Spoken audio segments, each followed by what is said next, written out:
வணக்கம் நண்பர்களே. இன்று ரோஸ் பொட்டேட்டோ ஃப்ரை தாங்க பண்ணியிருக்கேன். அப்புறம் சிப்ஸு பண்ணியிருக்கேன். அது எப்படி செய்கிறதுன்னு பார்க்கலாமா? அதுக்கு ஒரே ஒரு பொட்டேட்டோ தாங்க எடுத்திருக்கேன். நான் இது சிப்ஸு போடுறதுக்காக இந்த டிசைனில் ஸ்லைஸ் பண்ண போகிறேங்க. இது சிப்ஸுக்காக இந்த டிசைனில் நான் ஸ்லைஸ் பண்ணுறேன். நார்மலாகவும் ஸ்லைஸ் பண்ணி நான் அதில் தான் ரோஸ் செய்ய போகிறேங்க. ஒரு பாத்திரத்தில் தண்ணி எடுத்து அதில் ஒரு அரை ஸ்பூன் உப்பு போட்டுருங்க. நம்ம கட் பண்ணி வச்சுருக்கிற 2 டிசைனுமே நார்மலாக கட் பண்ணி வச்ச ஸ்லைஸையும் நம்ம அந்த தண்ணியிலே சேர்த்துட்டு வாஷ் பண்ணிவிட்டு டிசைனாக கட் பண்ணோம் இல்லைங்களா, அதை மட்டும் எடுத்து நம்ம ட்ரையாக பண்ண போகிறோம்.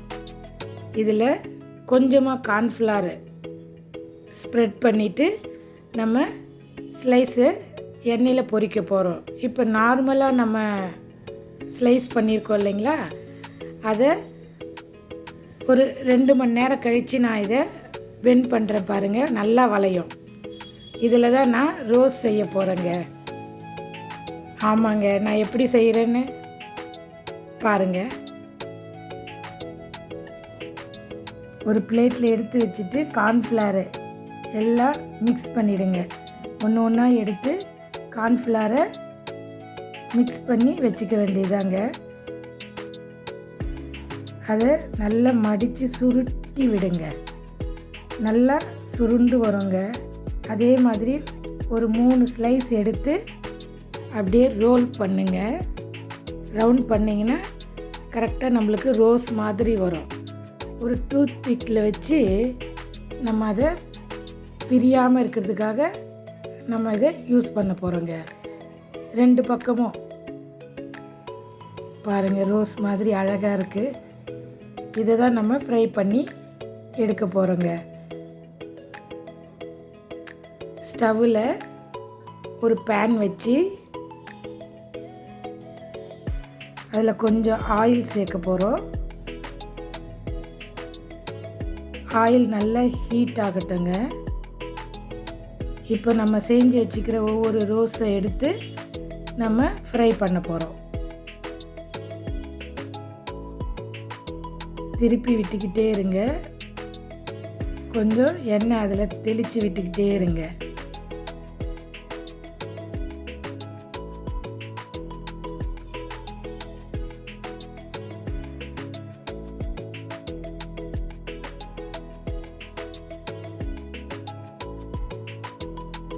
திருப்பி விட்டு நல்லா ஃப்ரை பண்ணுங்க.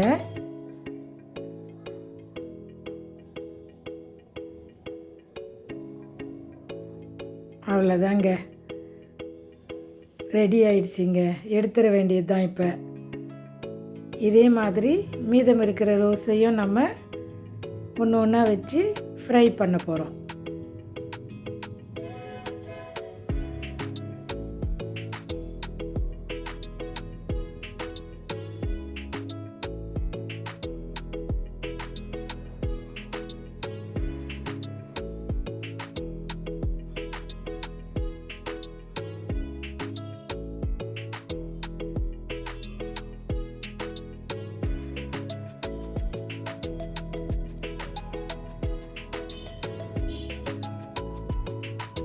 இதையும் எடுத்து நம்ம சைடில் வச்சிடலாங்க. நம்ம டிசைனாக வச்சோம் இல்லைங்களா, அதையும் இதோட நம்ம சிப்ஸ் மாதிரி பொரித்து எடுக்க வேண்டியது தாங்க.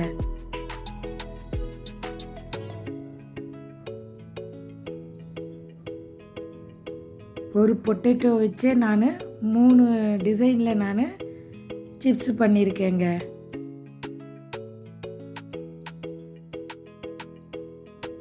அவ்வளோதாங்க, ஃப்ரை ஆகிடுச்சு. அதை எடுத்து சைடில் வச்சுக்கலாம். இதே மாதிரி மீதம் இருக்கிறதையும் நம்ம பொரித்து எடுத்துக்க வேண்டியதாங்க. ஒன்று ரோல் பண்ணி டூத் பிக்கில் ஒன்று வச்சுருக்கேங்க. ஒன்று ஒன்றா போட்டு நம்ம இதையும் ஃப்ரை பண்ணி எடுக்க போகிறோங்க. திருப்பி விட்டுக்கிட்டே இருங்க. சிம்மில் வச்சு ஃப்ரை பண்ணுங்கள். அப்போ கிறிஸ்பியாக மொறுமொறுன்னு நல்லா வருங்க.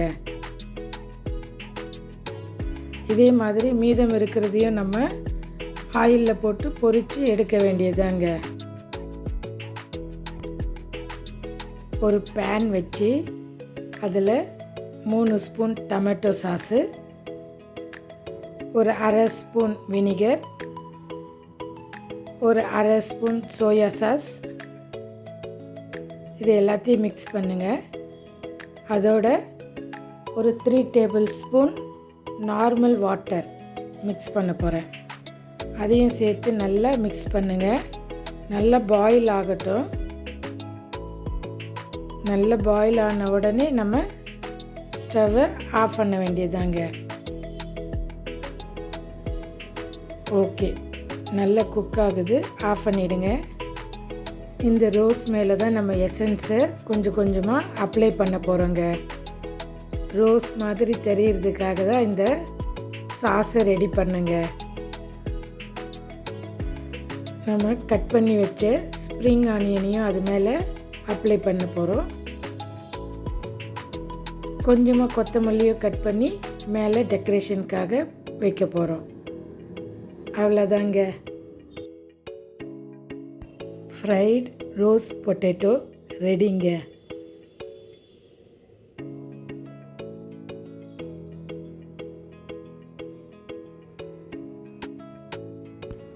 மீதம் இருக்கிற சிப்ஸை நம்ம டொமேட்டோ சாஸ் வச்சு பரிமாற வேண்டியதாங்க.